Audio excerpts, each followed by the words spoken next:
recording. Okay.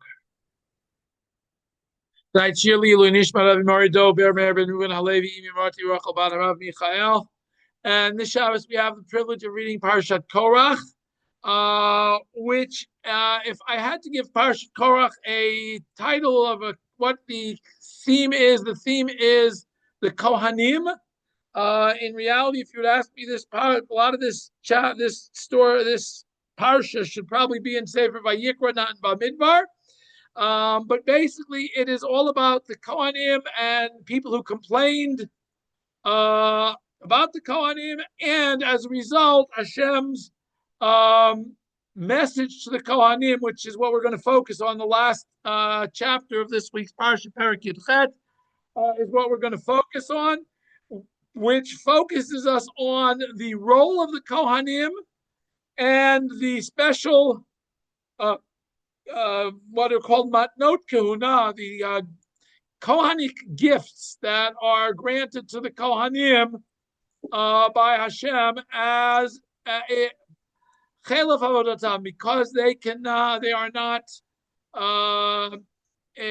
do not receive a portion in Eretz Yisrael, and because of their work, this is what they receive. So we're going to start with Perek Yud Chet, Pasuk Aleph.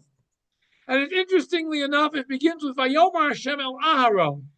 Hashem speaks to Aharon, or at least it says to Aharon. And we're going to see Rashi's going to have a little bit of a take on how this word gets transmitted to Aaron. But here's what Hashem says to Aaron: you, your sons, and your father's household together with you, Tisu et Avon HaMikdash, will be responsible for carrying the sins of the sanctuary. You and your sons together with you, Tisu et Avon Kunatchem, will be responsible for carrying the sin of your Kohanut, your job as Kohanim. The Gavet Achecha, and also your brothers, Matei Levi, the entire tribe of Levi, Shevet Achicha, you're the tribe of your father, Hakrevi Tach, shall be brought close together with you. V'yilavu alecha, they will accompany you, escort you, v'yishartucha, and they will support you, serve you. Ata uvanecha itach, you and your sons together with them, liftei Eloi, do it before the tent of the testimony. And they will guard your things that need to be guarded. And those things that, and the guarding of all of this, of the tent, being the sanctuary. However, to the holy vessels and to the altar, they should not come close, in order that they should not die and you should not die. And they will escort you, be part of you. And they will guard the care, to take care, to watch over the tent of meeting. To all of the work involved with the ohel, and no stranger should come close to you. You should watch the holy items that need to be guarded, and guard the mizbeach. So there should no longer be any plagues upon the Jewish children of Israel. Because we read the chapter immediately before this, or a couple of chapters before this, we read how Hashem had to punish those who wanted to transgress and come into the sanctuary. So that's why I said, there should no longer be ketzaf al b'nei Yisrael. And behold, Hashem says, I have taken your brothers, the Leviim, from amongst Bnei Israel. Lachem, to you, matana nitunim, they are given as a gift, Hashem, to serve Hashem, la'avod et avodat Oel Moed, to do the work that needs to be done in Oel Moed. Remember, we're going to read, we know that the Leviim have a specific job of assembling, of carrying the sanctuary, and the other jobs that they're going to have are going to be talked about a little bit later on. I don't know that we're going to get to that tonight, but basically the other jobs they have is guarding and singing. They were the choir in the Beit HaMikdash, and they were the guards around the Beit HaMikdash to warn people not to approach areas they were not supposed to be approaching. And you and your sons together with them, Tishmeru et kunatchem, should guard your kohuna l'chol dvar hamizbeach, for everything that is involved with the work of the mizbeach, ulmi beit la parochet, and all of the things that go on inside behind the parochet, or in the house of the parochet, i.e., the lighting the menorah, bringing the ketoret, changing the bread on the shulchan. All of those things were the province strictly of the Kohanim. And you should do what you have to do. Avodat matana etenet u'rachem. I'm giving this avodat to you as a gift. V'azara karev yumat, and anyone who is a non-Kohen who comes close shall be put to death. Now I'm going to stop here. We're going to finish the rest of the. We're going to go to the next section later, but I wanted to first go through the Rashis on this. So this basically, these 7 psukim are Hashem's charge to the Kohanim, that you need to make sure that you know what your job is, and that the Levium know what their job is, and Am Yisrael knows where they're not supposed to be coming and where they are allowed to come.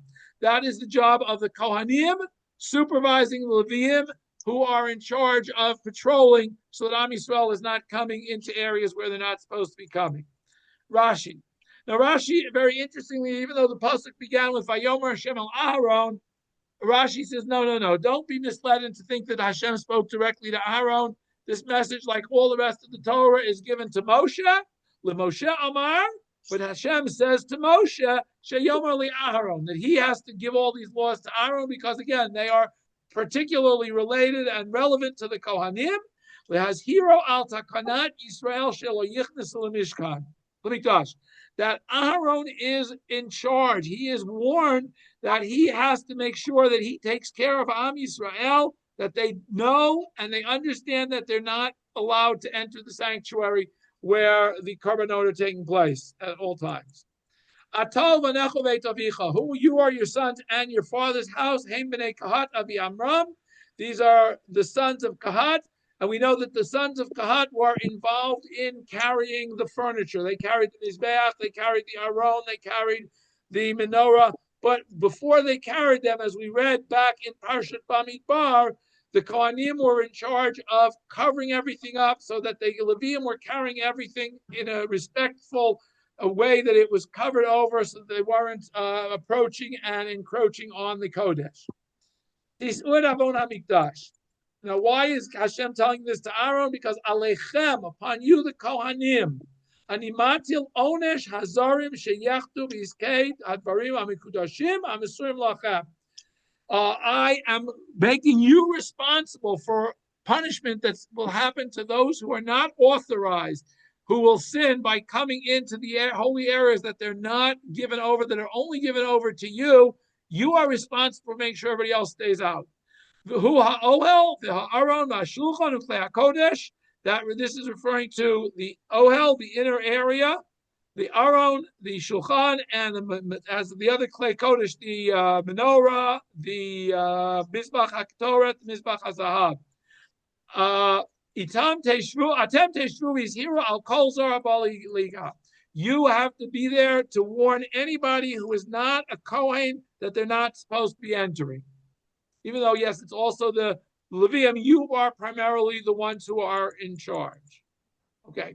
You and your sons, the Kohanim, are also in charge of Tisur Avon HaKunatchem, She'ena Misur Al-Leviim. The work of the Kohanim is not allowed to be shared with the Leviim. The Leviim have their own job, the Kohanim have their own job. The jobs of the Kohanim are only to be done by the Kohanim. And you have to be careful to warn the Leviim who might mistakenly think they're allowed to enter certain areas, that they should not get involved in the work of the Kohanim. Kohanim have their job, Leviim have their job, and never the twain shall meet. Everybody has to know what their job is. And also the rest of the tribe of Levi has to know their role, which is, again, to carry the curtains, the hangings, the poles, etc. And there are going to be sons of Gershon and Merari who will also participate in the choir and in the guard duty. V'yilavu. V'yilavu means literally they will escort you. V'yitchabru aleichem. They will be attached to you. In other words, they will share this job that you have. As here, Gamet Hazarim Yilikarev Aleihem.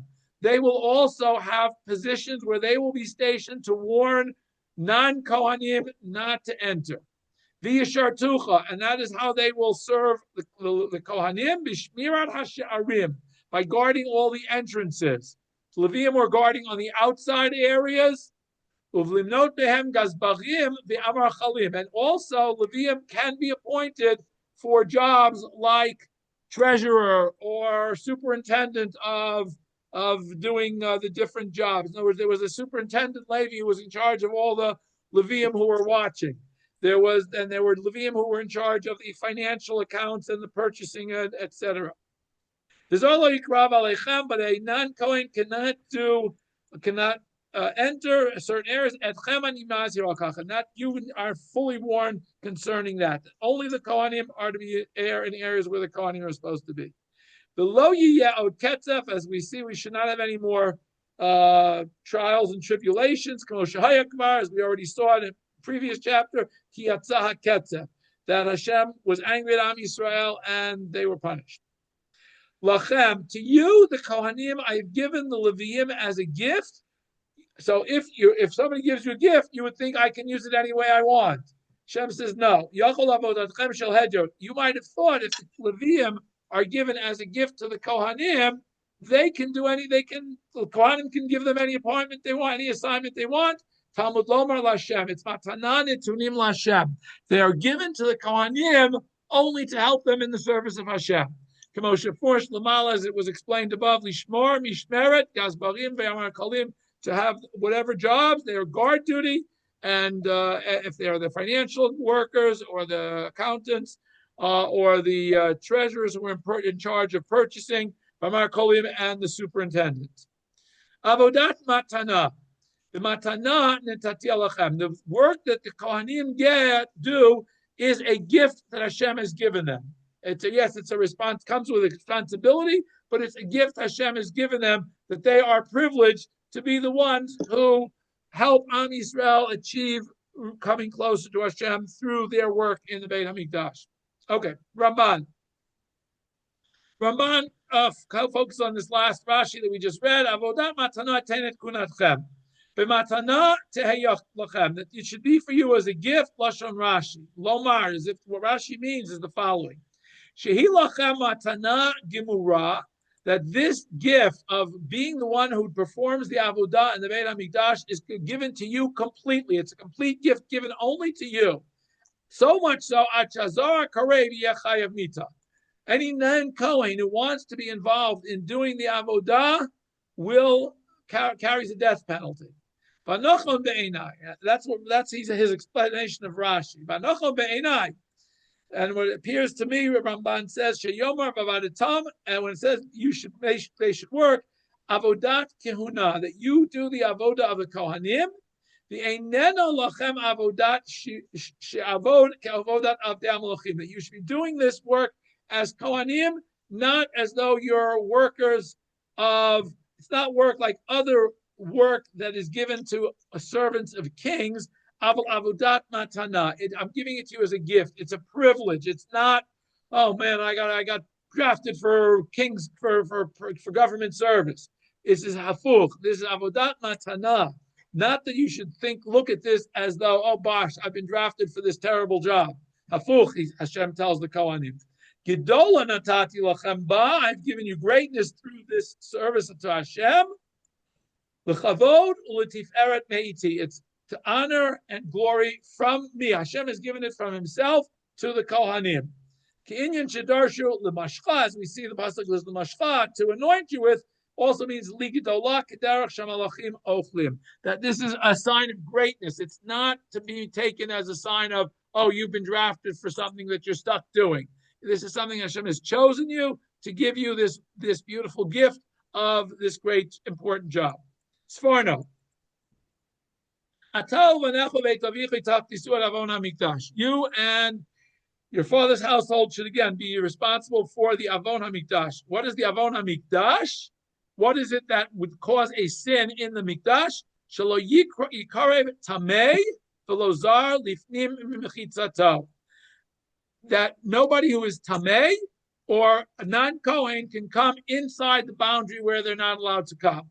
Shezeh mutal al kulchem. This is everybody's responsibility. V'im yikra michesron hishtadlutchem. If they will enter areas where they're not allowed because you are being lazy and not fulfilling your careful job, tisuat avono, you will be responsible for their sin. So Hashem is giving a great responsibility to the Kohen in addition to their jobs as performing all the Kohanic rites. They also have the job of making sure that everybody knows what the parameters are, what the boundaries are, and make sure they don't cross them. However, you alone are responsible for any sins that are created through the Kohanim. What does that mean? Alechem bilvad. You and not the Leviim are responsible.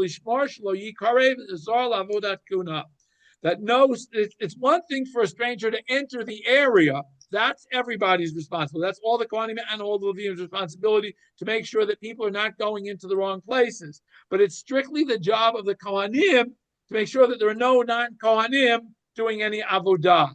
In addition, so there's two things that they have to watch. One, to make sure that they're not entering the wrong place. Two, that they're not performing the Kohanic jobs. V'yashartucha. Now the sons of Levi are there to support you in this job. In what? How do they do that? In reality, the Leviim are going to support you in doing this job of guarding, which really should all fall on you. But I know you don't have enough manpower, as Hashem says, so we're going to let the Leviim share in this job so that you'll be able to do what you need to do. And Hashem is telling you that the order of who is in charge of supervising who enters which area should be as follows. That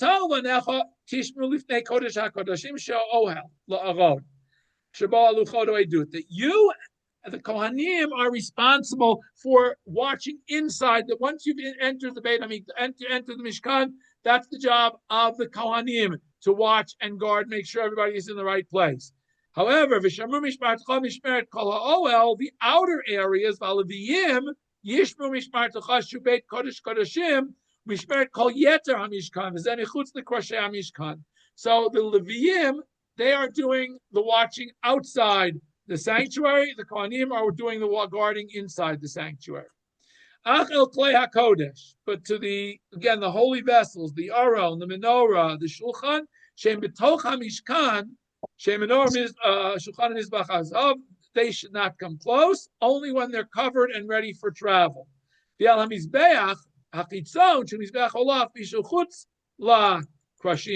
the outer altar, even though it's outside the sanctuary area, nonetheless, they should not go there until it's packed up and ready to be moved. And again, Leviim are in charge of guarding the Ol Moed. The Kohanim, inside the curtains of the Kohanim. Who call a chatzer, ushmartemet mishmeret hakodesh.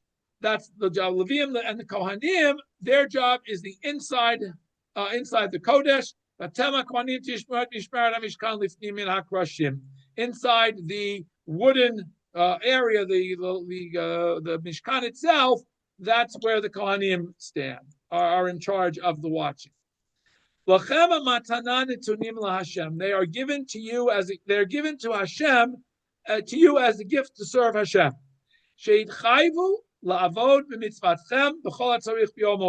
That they are obligated to listen to your commands. In other words, you, the Kohanim, are in charge of appointing Leviim to where they have to go. Even though there's also a Levi who's superintendent on the outside watchers, you are the ones who are obligated to make sure that happens. And Tishmu Kunatchem, what is your job as Kohanim? Your job is to make sure that no non-Kohen approaches to do the avodah. So that's the first half of this. The first half of this is talking about laying out the role of the Kohanim, the role of the Leviim in making sure that the boundaries of the sanctuary are guarded and watched carefully. And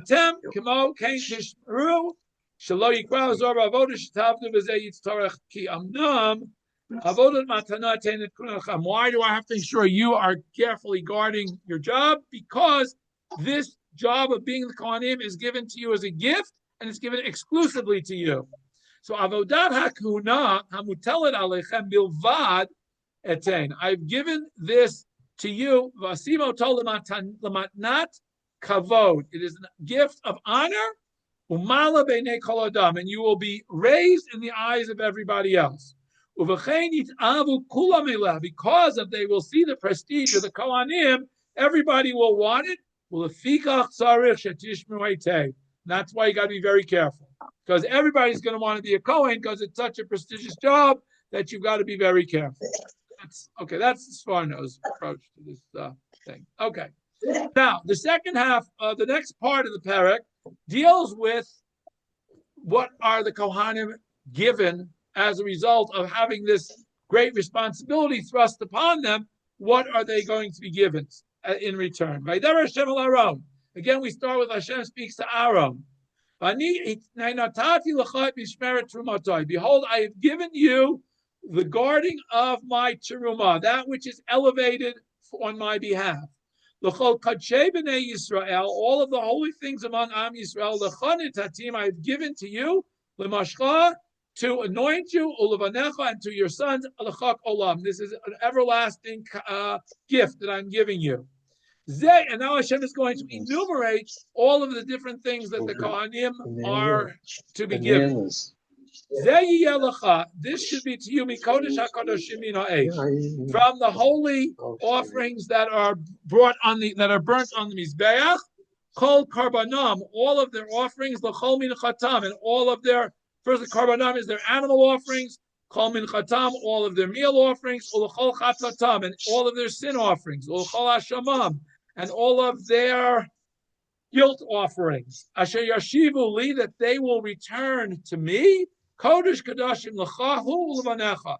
So different portions of each of these karbanot are given to the Kohanim to eat, but they are holy of holies, Kodesh Kadashim. They are the highest level of Kedusha among the karbanot. They are therefore L'chahu L'vanecha. They are only to be eaten by male Kohanim, Aaron and his sons. Not only are they only to be eaten by Aaron and his sons, but Kodesh HaKodashim Tochlena.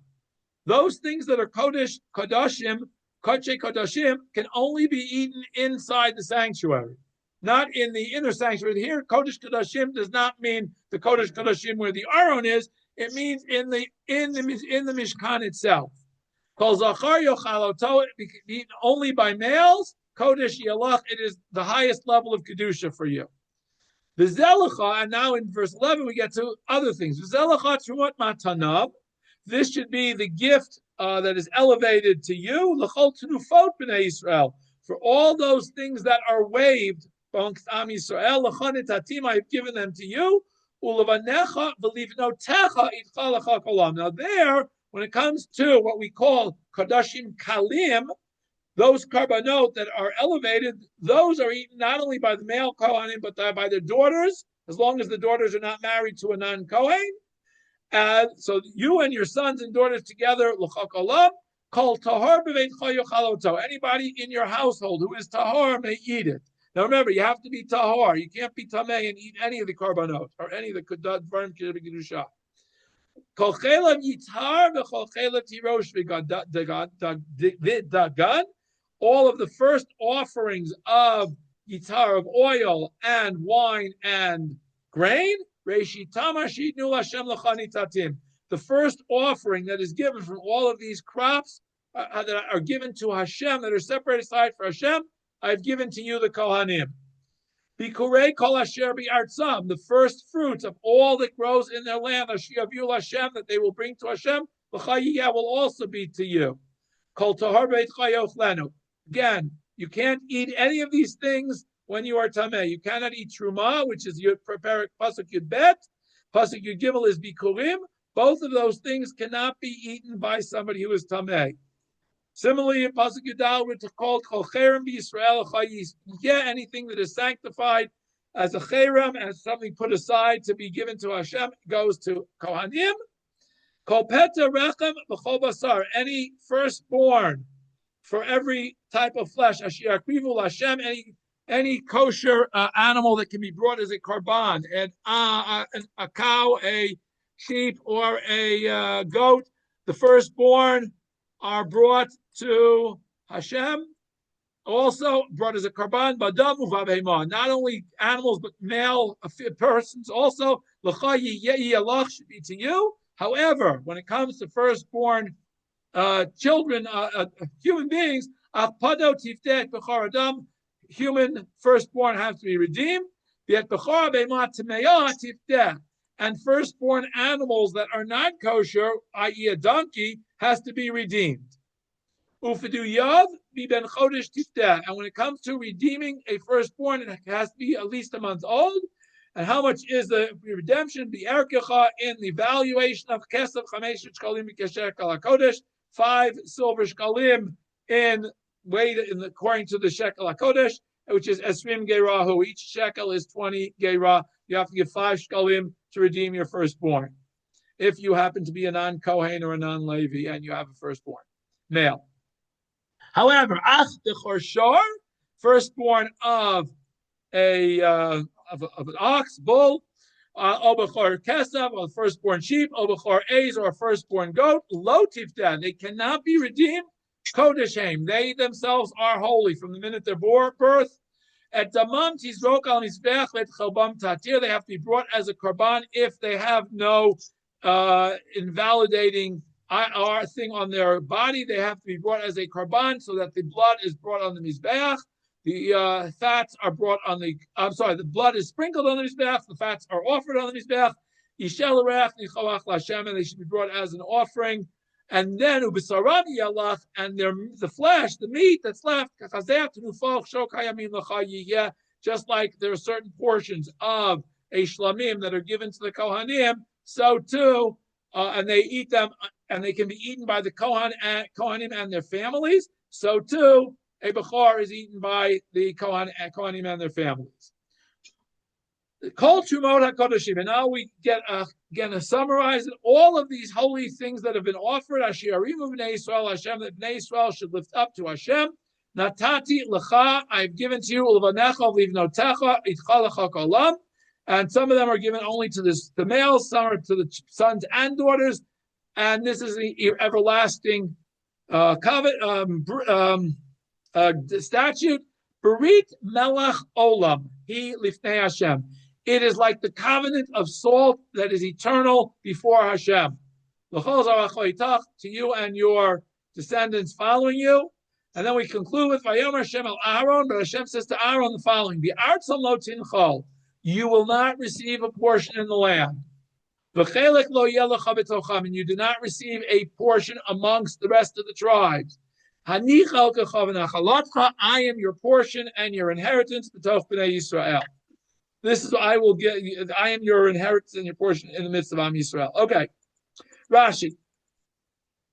Rashi says the first thing we have to understand is Hashem is telling Aaron that Natati lacha, hani hinei natati lacha. Behold, I'm giving this to you means bisimcha, that I'm gladly giving you this portion, these portions, as your gift, as a gift to you.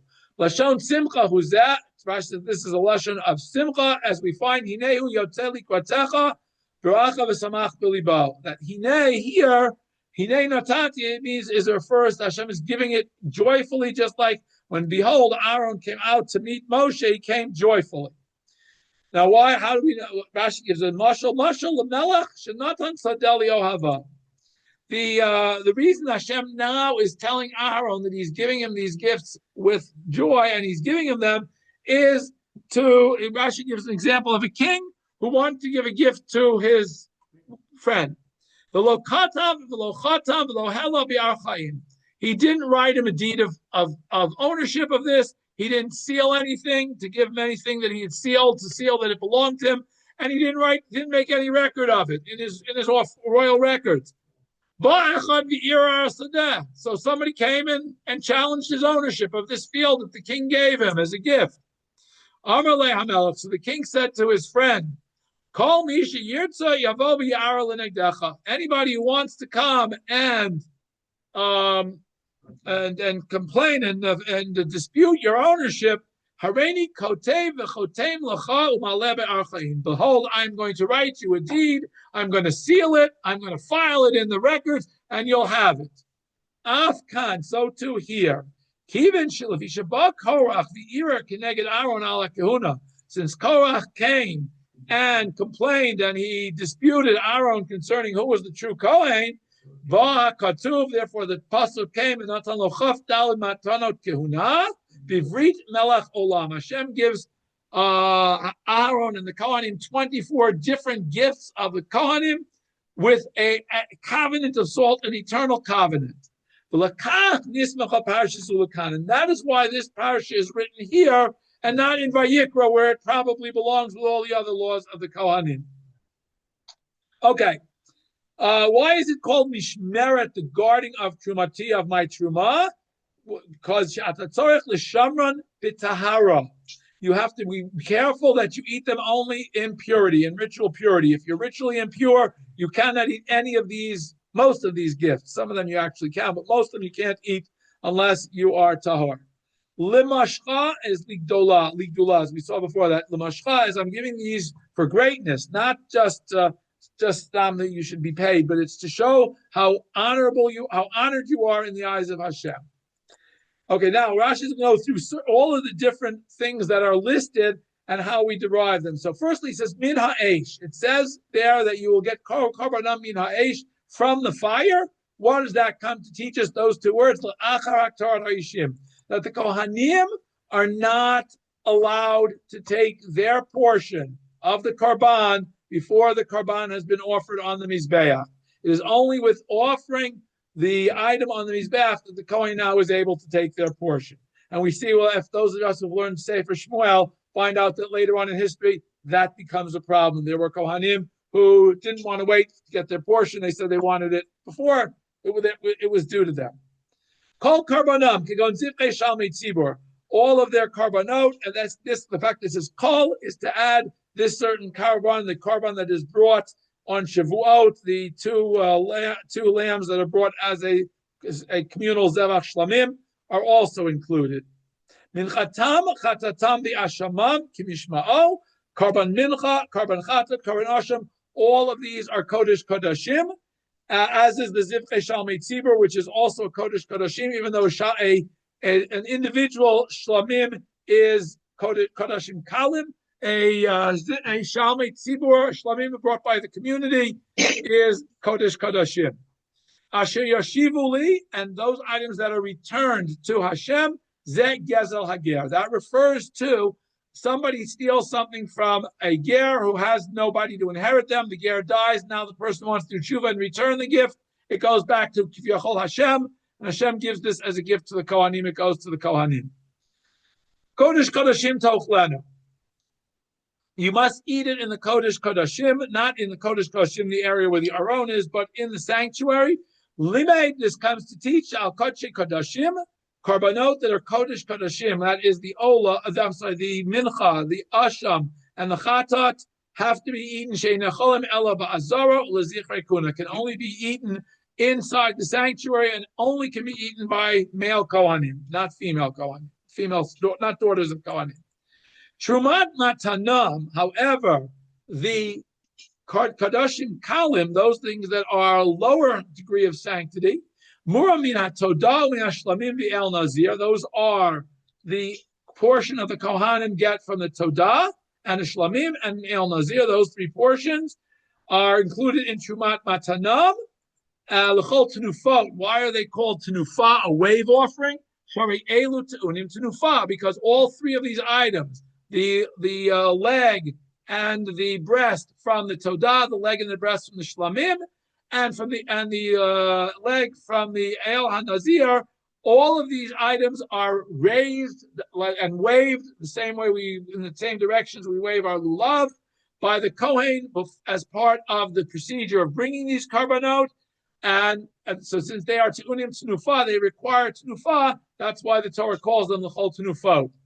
So again, in each of these, kol tahar b'beitcha, in all of these, which are kadashim kalim, not only are male kohanim allowed to eat, but the daughters of kohanim are allowed to participate. As I said, as long as they're not married to a non-kohen.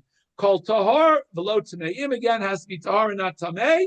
Davar acher, kol tahor l'rabot ishto. The word kol tahor comes to include a Kohen's wife who is not the daughter of a Kohen, while she's married to the Kohen, is allowed to also partake of Kodashim Kalim, but as I said, not Kodesh Kodashim, only male Kohanim.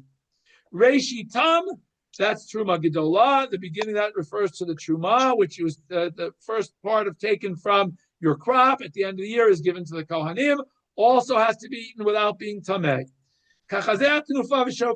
This is referring to the Bechor. The Bechor is just like the portion that is separated from the Shlamim.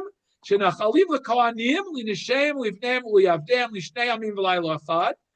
like a Shlamim is eaten can be eaten by the Kohanim, their wives, their daughters, and their servants for 2 days and 1 night. So too, the Bechor can be eaten for 2 days and 1 night. However, has to be eaten within the city of Yerushalayim, not within the Beit HaMikdash, but within the city of Yerushalayim. You can't bring the korbanot once they've been offered. You can't bring the meat outside of Yerushalayim, and in the Midbar, you couldn't bring them outside of the camp.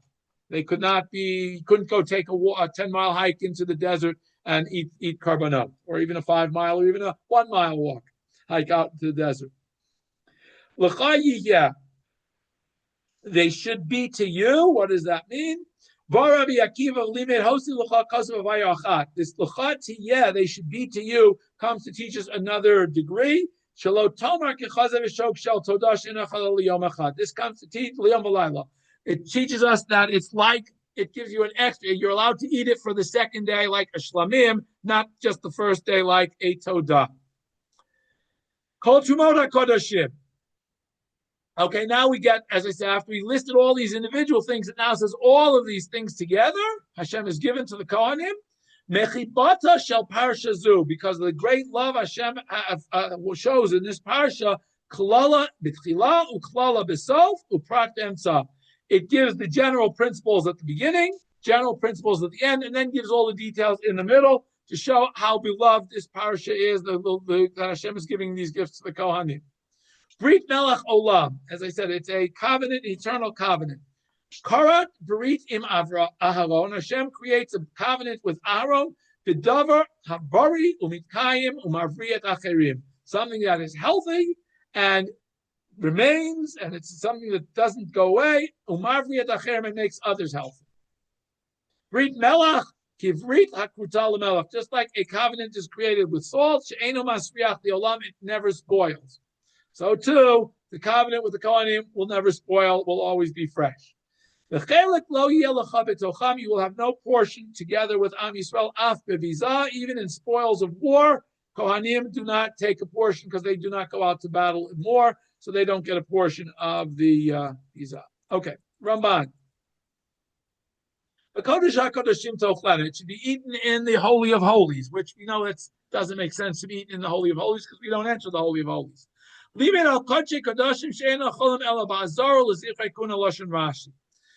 pasuk comes to tell you that the holiest of korbanot, i.e., the mincha, the chatat, the asham, are only to be eaten inside the sanctuary. I don't understand why Rashi says that. Why does the pasuk say b'kodesh hakodashim when we can't eat anything and you don't eat the korbanot in the kodesh kodashim? They have to be eaten, these korbanot have to be eaten in the courtyard of the tent, not in the actual sanctuary itself. The Kodesh HaKodashim, the Kodesh HaKodashim is the area between the parochet, where the aron is, behind the parochet. The Kodesh, the sanctuary, is the part where the menorah and the shulchan is, and on the Mizbach HaKtoret. The Kodesh Kodashim is where the Aron HaKodesh is. Nobody goes into the Aron HaKodesh, so how could you be thinking of eating a korban in there? Uketiv, and the pasuk says, Hadat Kapares and Aron HaDud B'Kodesh HaKodashim. The Ein Sham Achila Ushtia, nobody eats and drinks in the Kodesh Kodashim. She'ein Nichnas Sham Kohen Gadol B'Yom Kippurim. Nobody enters there except once a year. The Kohen Gadol comes in on Yom Kippurim. V'ra'iti B'Sifrei. Now, Ramban brings from the Sifri that Rabbi Yehuda B'Tera Omer. Rabbi Yehuda ben Meserah brings the following: Harei goyim shekifu et hazara.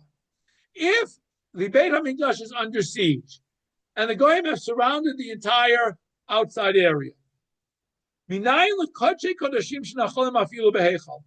do I know that I can eat the karbanot even inside the area where the menorah and the mizbeach and the shulchan is inside the kodesh?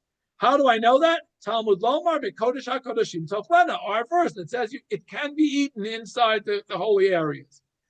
Rabbi Yehuda ben Meserah over bezev he need katuv makom ha'ones. Seems strange that Rabbi Yehuda ben Meserah has to find a specific place to a specific instance to be able to fulfill this pasuk. That it's only fulfilled if the Beit Hamikdash is under siege. And even then he says they can eat inside the heichal. He really should have said that it could even be eaten inside where the aron is if they're surrounding the whole heichal also. But in reality, Ramban says the real pshat of this pasuk is nifrash bekodesh hakodeshim tochlena. What does it mean? Bekodesh kodeshim, in the holiest of holies, you should eat it. Shetochlenu bikdushat kodesh kodeshim, that it should be eaten with the holiness of the holiest things. Ki amar tchila, because first it says kodesh kodeshim l'chahu levanecha. It says it should be holy of holies to you and your sons. That you shouldn't treat them the same way you could treat the karbanot that are of lesser sanctity. They have to be to a higher level of sanctity. It doesn't mean Kodesh Kodashim is not referring to a physical place where you eat it. It is referring to a state of being where you eat it, is what Ramban says, not like Rashi says. The Chazer appears bekodesh kodashim tochlena, that it should be eaten bekodesh kodashim shetiyah achilatcha bahem mikdusha chamura, that you have to maintain the highest level of sanctity when you are eating these karbanot that are the highest level of sanctity. And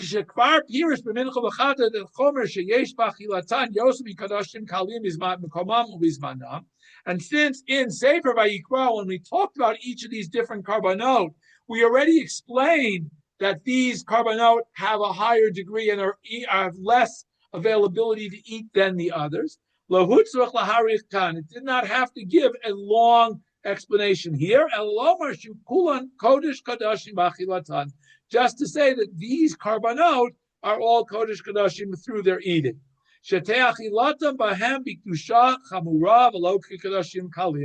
That they should be eaten with the highest level of kedusha and not like kodashim kalim. V'shimushei bet rabim, and Rambam says the use of the letter bet, which we often translate as in, can also be translated as other in other ways. Ki bet, there are many ways that the prefix bet is in Hebrew is used. Ki bet hakli asher kasher tafsik hamakom, just like bet can be in a place, vazman, or in a certain time. Kain tafsik or inyan, so too it can be in a certain status. V'chein bitzavon toflena, as we find when Hashem speaks to Adam, he says bitzavon toflena, with sorrow you will eat it. So again, it can refer to a state of being. The letter bet as a prefix doesn't always mean in a location or in a certain period of time. Sometimes it can mean in a certain status that you feel, and that's why Ramban says big kodesh kodashim has nothing to do with place. It has to do with the level of sanctity that you're at when you eat it. It's far enough. Okay. Behold, I've given you if you will guard the sanctuary as I have commanded you, I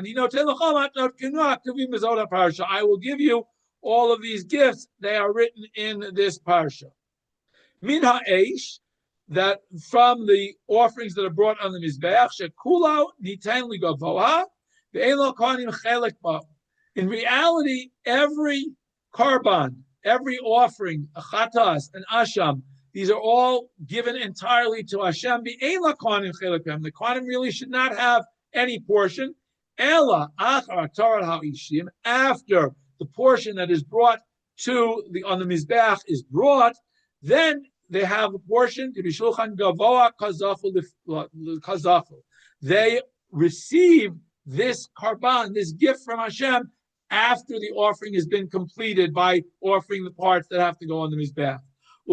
Since they are a special gift from Hashem after the offering is brought, they have to be eaten only in the holiest of places, inside the curtains, i.e. inside the sanctuary, inside the courtyard of the Beit HaMikdash. Trumat matana. This is a truma gift that they give. That this is a gift that the Kohanim give to the owners, the person bringing the offering gives to the Kohen. Because the owners also get a portion. In a shlamim, in a todah, part goes on the mizbeach, part is eaten by the owner, and part is given to the Kohanim. And that is given to the Kohen as a gift. That's why it's referred to as trumat matanam. It is a elevated gift that they give to the Kohen. Kol trumot hakodashim. What other things are included in here according to Sforno? Kigon hamura milachmi todah, the portion that the Kohen gets from the breads that are brought accompanying a Thanksgiving offering. Shtei lechem, the 2 lechem that are brought on Shavuot, v'hachala, and the offering of challah that we bring every time we break bread is also given to the Kohen. Okay, Dr. Kohanim, very interestingly, is going to go through these psukim and very quickly give us the list. How did we get to the magic number of 24 gifts for Kohanim? Okay, Dr. Kohanim. All I'm giving you. Doke, if you look through the Tishkach, you will find behind parshat through this in this section the 24 gifts to the Kohanim, and here they are. Now I put the numbers in. In the original Dr. Kohanim, there are no numbers here. I've added the numbers so we can follow that rather than having to count on our fingers like you do when you're learning this. Okay, Teruma. Number 1 is Truma Gedolah, which is the portion of your crop that you give to the Kohen. It's the first anywhere between 2 to 2.5%, 1 2/3 to 2.5%, depending on how generous you are. In reality, from the Torah, there is no minimum portion. The minimum portion is 1 stalk of grain from your entire field. According to the Chachamim, set a minimum standard of 1/60th. If you really want to be stingy, you give 1 2/3%. If you want to be an average person, you give 2% or 1/50th. And if you're really generous, you give 1/40th or 2.5%. Challah. Also, the first portion when we bake bread is also given to the Kohen. Shkamhini great truma, which is also called truma. That's number 2. Number 3 are those things that come from the korbanot. There are 4 different types of minachot that are brought. Each of them have a portion that's given to the Kohen. Minchat solet, minchat mafei tanur, minchat machvat, and minchat marcheshet. 4 different types of mincha that each one has a portion that is taken and brought on the mizbech, and then it is given to, the rest is given to the Kohanim. Ulachol chatatam, this refers to karban chatat. Chol hashamam refers to hashamot. Now we're up to 8. Asher yashivu li, that will be returned to me. This ezek gezel hager. This refers to somebody who takes something from a person who has nobody to inherit them, and then wants to do tshuva and return the stolen item, brings it to the mizbech, to the Beit HaMikdash, gives it to the Kohanim. That this that he stole, that is returned to Hashem, is la Kohen. Hashem gives it to the Kohen. That's number 9. Trumat matanam, those things that are raised from the lesser holiness degree offerings.